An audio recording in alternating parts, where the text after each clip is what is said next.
தந்தை மகற்கு ஆற்றும் நன்றி அபயத்து முந்தி இருப்பச்செயல் தந்தை மகற்கு ஆற்றும் நன்றி அபயத்து முந்தி இருப்பச்செயல் இருப்பச்செயல் மகன் தந்தைக்கு ஆற்றும் உதவி இவன் தந்தை என்னோற்றான் கொல்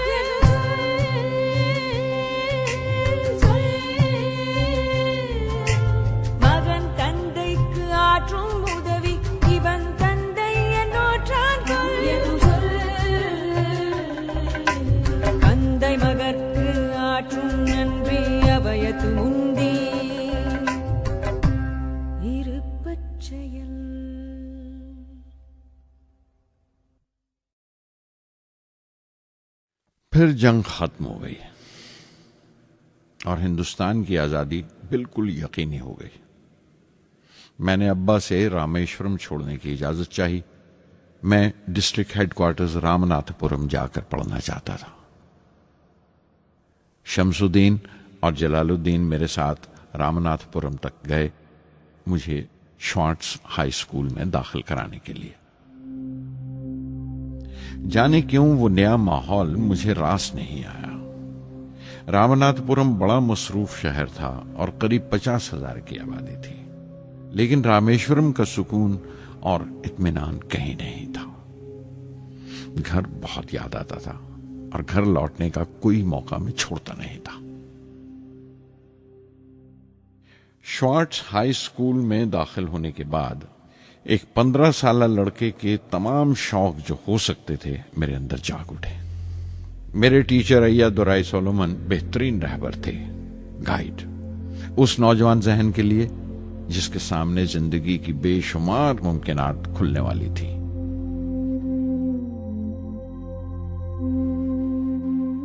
رامناتھ پورم کے اس عرصہ قیام میں ان سے میرا رشتہ استاد شاگرد یا گرو ششیہ سے بھی آگے نکل گیا. ایا دورائی کہا کرتے تھے، زندگی کامیاب ہونے اور نتیجے حاصل کرنے کے لیے 3 طاقتوں پر قابو پانا بہت ضروری ہے: خواہش، یقین اور امید. ایا دورائی سولومن جو بعد میں ریورنڈ ہو گئے کہا کرتے تھے، اس سے پہلے کہ میں چاہوں کچھ ہو جائے یہ ضروری ہے کہ میرے اندر اس کی پوری شدت سے خواہش ہو اور یقین ہو کہ وہ ہوگا. میں اپنی زندگی سے اگر مثال دوں تو مجھے بچپن سے ہی آسمان کے اسرار اور پرندوں کی پرواز ہمیشہ حیران کرتی تھی، فیسینیٹ کرتی تھی. سمندر میں کونجوں اور بگلوں کو اونچی اڑانے لگاتے دیکھتا تھا تو اڑنے کو جی کرتا تھا.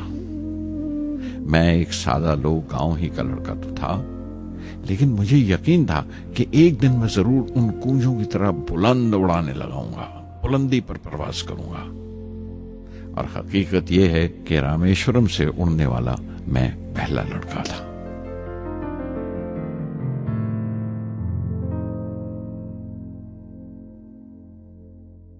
شوارٹز اسکول میں تعلیم ختم کرتے کرتے میرے اندر خود اعتمادی بس چکی تھی اور مجھے یقین تھا کہ میں ضرور کامیابی حاصل کروں گا.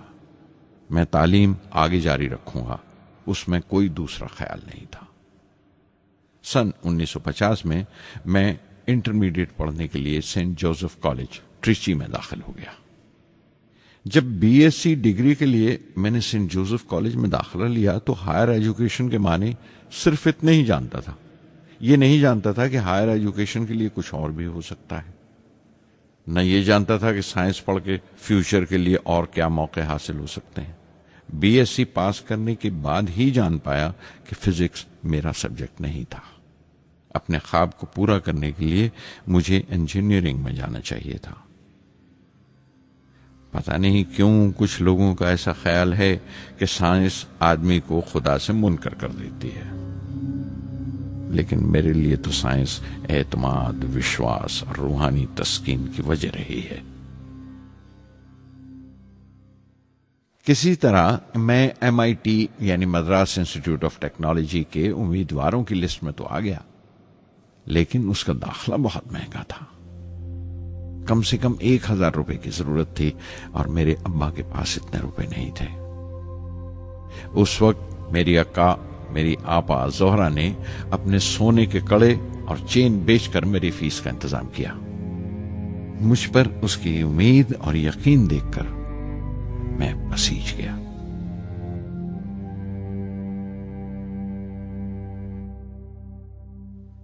MIT میں سب سے زیادہ مزہ آیا.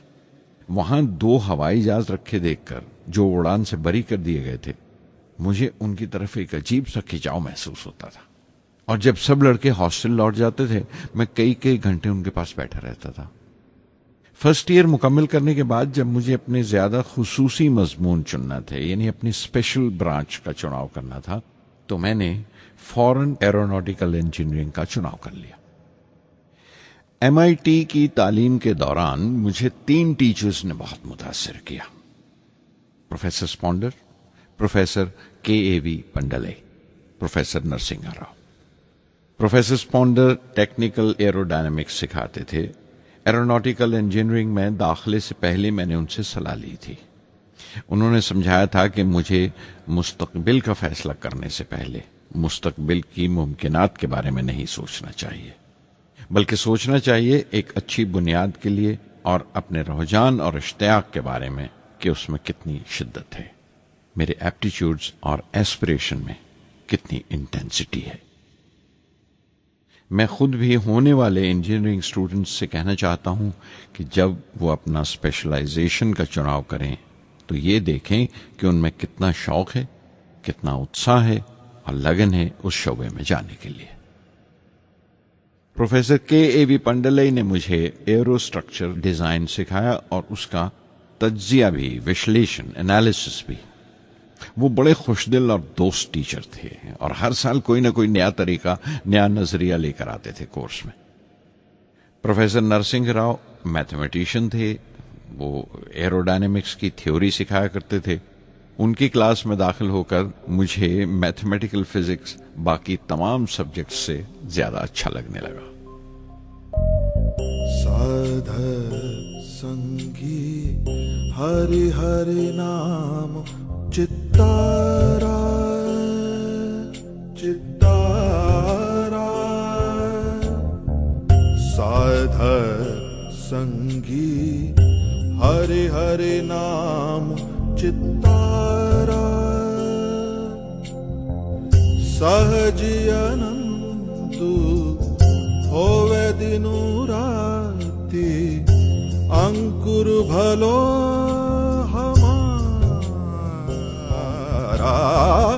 سادھ سنگی سادھ سنگی۔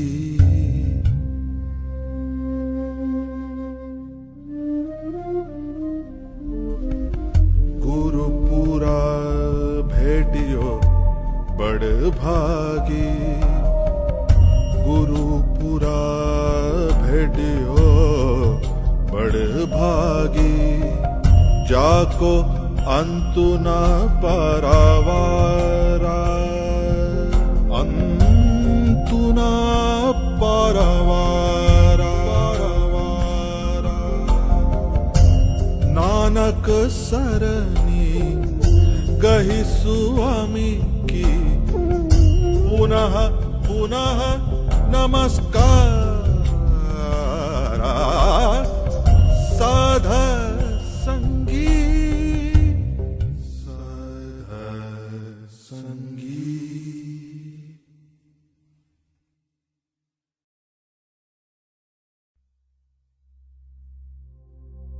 MIT سے میں بنگلور کے ہندوستان ایروناٹکس لمیٹڈ HAL میں بطور ٹرینی داخل ہو گیا۔ HAL سے جب میں ایروناٹیکل انجینئرنگ گریجویٹ بن کر نکلا تو زندگی نے 2 موقع میرے سامنے کھڑے کر دیے اور دونوں میری پرواز کے دیرینہ خواب پورے کر سکتے تھے۔ ایک موقع تھا ایئر فورس کا، دوسرا منسٹری آف ڈیفنس میں directorate of technical development and production کا۔ میں نے دونوں میں عرضی بھیج دی اور بیک وقت دونوں سے انٹرویو کا بلاوا آ گیا۔ ایئر فورس کے لیے مجھے دہرادون بلایا گیا تھا اور ڈیفنس کے لیے دہلی۔ میرے دونوں مقام 2000 کلومیٹرز کے فاصلے پر تھے۔ یہ پہلا موقع تھا میرا اپنے وسیع اور وراٹ وطن کو دیکھنے کا۔ کھڑکی پر بیٹھا میں اس دیش کی سرزمین کو پاؤں تلے سے بہتا ہوا دیکھ رہا تھا۔ حیران تھا کہ اتر کی طرف سفر کرتے ہوئے ایک ہی ملک کا لینڈسکیپ کیسے بدلتا چلا جاتا ہے۔ میں 1 ہفتہ دہلی میں ٹھہرا، ڈیفنس منسٹری کا انٹرویو دیا۔ انٹرویو اچھا ہوا تھا۔ وہاں سے میں دہرادون گیا ایئر فورس سلیکشن بورڈ کے انٹرویو کے لیے۔ 25 امیدواروں میں 9ویں نمبر پر آیا۔ میرا دل بیٹھ گیا، بہت مایوس ہوا اور کئی دن تک افسوس رہا کہ ایئر فورس میں جانے کا موقع میرے ہاتھ سے نکل گیا. میں رشی کیش چلا گیا، دل پر یہ بوجھ لے کر کہ آنے والے دن بڑے سخت ہوں گے.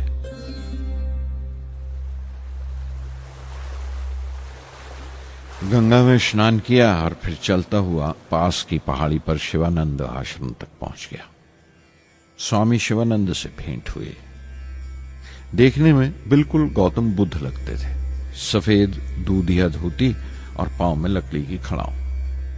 ان کی بچوں سی معصوم مسکان اور سادہ دلی دیکھ کر بہت پربھاوت ہوا.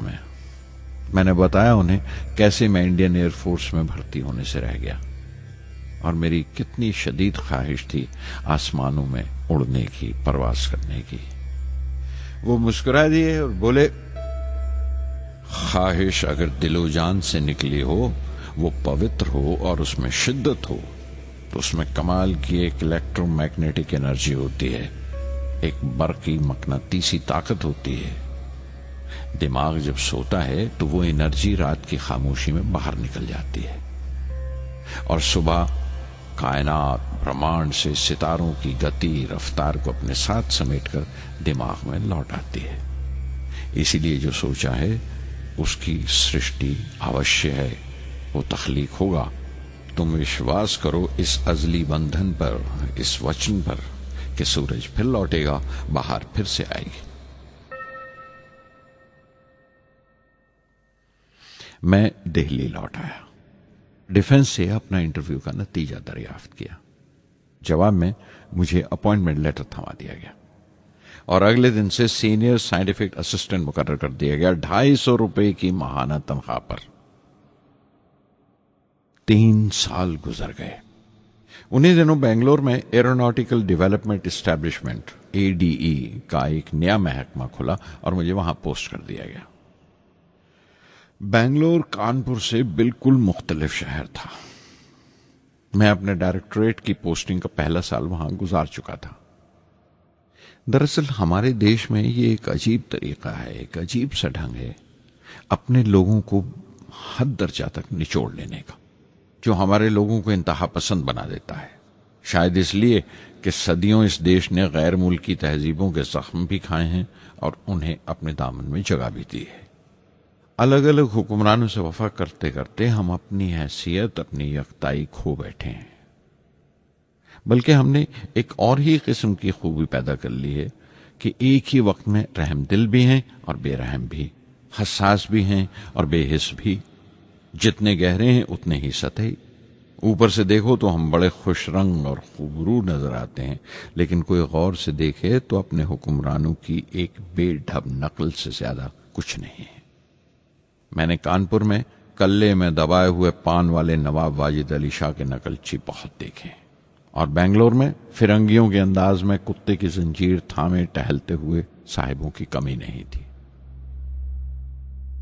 بنگلور میں رہ کر میں رامیشورن کی سکون اور گہرے شانت واتاورن کے لیے ترستا تھا.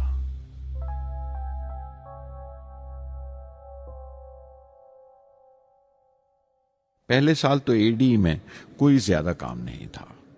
ایک پروجیکٹ ٹیم بنائی تھی کہ 3 سالوں میں ایک سودیشی ہاور کرافٹ تیار کریں، اور وہ وقت سے پہلے تیار ہو گیا. نندی اس کا نام رکھا گیا، شیو کی سواری کے آدھار پر. اس کا ڈیزائن ہماری امید سے زیادہ اچھا تھا، لیکن میں سخت مایوس ہوا جب آپسی کنٹروورسیز کی بنا پر سارا پروجیکٹ بالائے طاق رکھ دیا گیا، بند کر دیا گیا. Professor MGK Menon, Tata institute of fundamental research کے ڈائریکٹر، ایک روز اچانک ہی ہماری جانچ پڑتال کو آ پہنچے. نندی کا ذکر نکلا. مجھ سے پوچھ تاچھ کرتے ہوئے انہوں نے خواہش ظاہر کی ایک 10 منٹ کی اڑان کے لیے. اس کے 1 ہفتہ بعد کی بات ہے. مجھے انکوسپار سے بلاوا آ گیا، the Indian committee for space research. میں بمبئی چلا گیا راکٹ انجینئر کی پوسٹ کے لیے انٹرویو دینے. میرا انٹرویو لینے والے ڈاکٹر وکرم سارا بھائی اور پروفیسر MGK مینن کے علاوہ مسٹر سراف تھے، جو اس وقت ایٹمک انرجی کمیشن کے ڈپٹی سیکرٹری کے عہدے پر تھے.